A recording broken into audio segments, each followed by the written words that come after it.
Some folks are born with a silver spoon in their hand. Don't they help themselves? Some folks are born made the way to fly.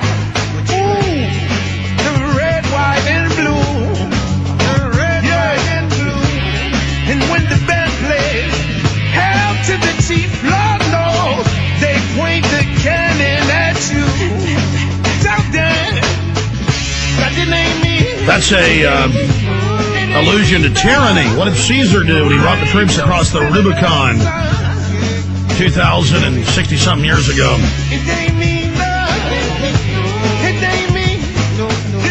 He brought his troops into Rome to dominate the Senate.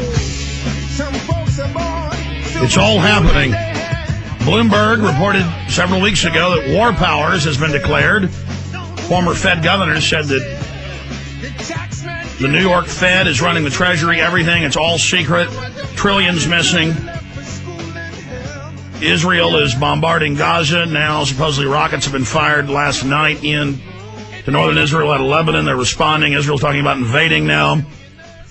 China's talking about not buying U.S. debt anymore. Obama's announcing spending our way out of the crises and giving $1 trillion to select cronies.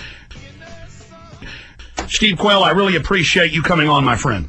Well, thank you, Alex. I got to tell you something. Your subject matter is so important. I'm going to key off the word mind control.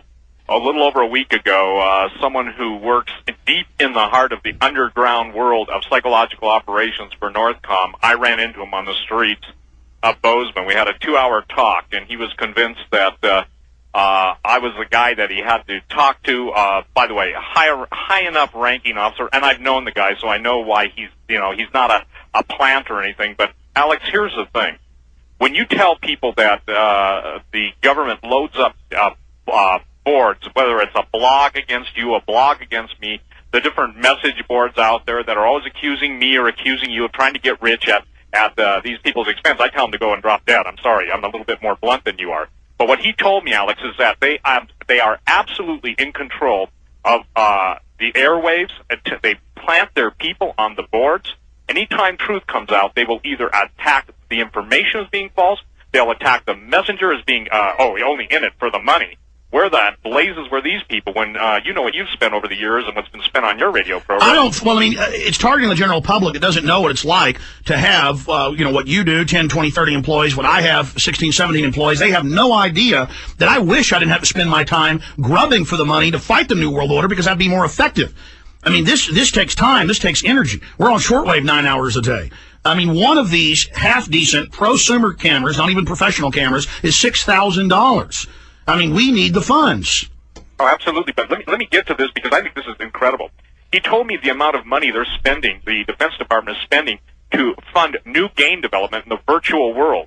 This is something I don't think people understand. How many young people are enveloped in virtual games, virtual identities, Half-Life, I don't even play these things. Hey, tens of millions per game. I saw a report 2 weeks ago, never even got to it on air, where the Xbox, the military is using that now as the platform to fly Predator drones, and they want to hire the top scoring teenagers. Remember the last Starfighter, where the alien force comes and plants the video games in the small. He shows up in a sports car that's a spacecraft. Yeah, perfect. But that's exactly what. But I mean, we're not saying aliens are going on. That was Hollywood telling you. Yeah. The military developed these to actually find the best players, and now they admit it that these are real drone attack simulators, and they're going to hire the teenagers to remote pilot the Predators. Absolutely. When you can set someone into a virtual world, you can divorce them from the real world by entangling everybody in what I would call the mind-controlled psychological operations virtual world. You keep them from the true information, Alex. And mixing false reality with real reality until nobody even can tell the difference. But here's the deal. I want everyone to understand. You've been spending a lot of time and effort over the years talking about martial law. So have I. We've been getting all of the hits we've taken. And I don't care about the hits I'm taking, but here's what people better understand. On October 7th, we were within 2.5 minutes of going into full-scale martial law. The command and control general that was up as a 5-star general, okay, that whole guy was, he's known on the radio, I know who it is, but it's Lighthouse. When I talked to this gentleman who works deep underground, I asked him, I said to him, who is Lighthouse? He said, that is a command and control authority for martial law. I said, how close were we to martial law? I didn't volunteer the information. He said 2.5 minutes is where the count. Let me stop you. This is not just Steve Quayle's opinion. Senator Inhofe of Oklahoma is on record on the news saying they were threatened with martial law October 3rd if they didn't pass the banker takeover. That was the receivership of the nation by the foreign banks. We've had 2 other congressmen on, House members, to tell you they were threatened with martial law. And now Bloomberg and AP reported 3 weeks ago. Headline, War Powers Act enacted by Federal Reserve. The Federal Reserve is now above even the executive. Absolutely. And what people have got to understand, Alex, is they have, and I'm saying this, as they take in every breath they breathe, I want them to start making a conscious effort to realize that there are people that absolutely cannot wait. This gentleman that told me, high-ranking military officer, said, Steve, he said, the plans for martial law are so off the charts and so horrible. Now, understand, we're not talking about foreign invasion. He said, I'm having really severe problems, and he asked me quite candidly to keep him in prayer. But look, Alex, this is someone that I believe, look, you know how many calls you get. You know the different people that you can count on. You can test the veracity of their information. How many witnesses? The Bible says, about the 2 or 3 witnesses, let every word be established. We get 2,000 or 3,000 witnesses, and you and I are supposedly making this stuff up so we can sell our books. And I got to tell everybody. Well, Steve, I hope we sell our books to warn people so we can expand and fight this thing. But again, that's the mind game. But the point is, what is our message? What is the information? That's what's key. But I wish our books were selling as much as Harry Potter. We'd have this thing turned around. But let me just finish making this point and backing you up. They are on record. How many years? You've been on here 16, 17 years. As you say, there were quiet preparations for martial law and give the evidence. Now it's all declassified. Now they admit they're going to use foreign troops. Now it's in major publications. Now they're admitting troops on the streets, Marines running checkpoints. This is really happening. So the point is, it all happened. Absolutely. And not only is it happening, see, it's not enough. Alex, people have got to understand this. I've got to tell this because this is really the thing that's burning in my heart, is you've got to turn off the television, the literal physical television, and you've got to start doing your due diligence and not just listening to Alex Jones or Steve Quayle or Hawk or whoever's out there warning, signing our lives saying, look, this is really happening. We're not just telling you this for whatever reasons. By the way, I make no apologies, about having to do what I've got to do. You asked me earlier before we went on the air. I came back on my Monday show because I had turned my show over to 5 different guest hosts.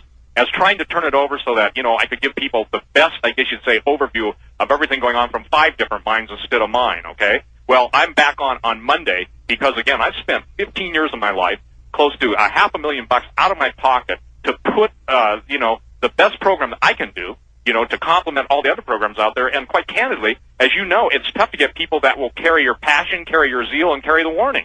And so what I've had to do, basically, and I've decided to do this, is to, in light of this fast-breaking concept that we're soon to be under total global domination, we have to basically speak up, yell, scream, kick, bite, and chew. And because there may come a time very soon when we're all off the air and unable to do this. We have to prepare as if that's not going to happen, but also prepare for it to happen so that we continue to expand, fight the New World Order, but also make the personal preparations, all of us, to go into the next phase. I mean, Steve, what did you think in the last month when hundreds and hundreds of publications, Wall Street Journal, Financial Times of London, AP, came out and said, okay, there's a world government, it's for your own good, we kept it secret from you, but now it's going to be a world government run by private central banks, and you'll pay carbon taxes for all your activities to us. I mean, that is what we always told people exactly being announced. Right, and I think some of the people, I'm going to be very kinder and gentler, Steve, I think people better get over their poultry dropping, take another word for poultry drop, attitude towards what we're telling them. Because, Alex, they're in our face. They don't care anymore. See, that's what people don't understand. They don't care. They don't want to hide it. It's in our face. They're going to do it. But the worst thing is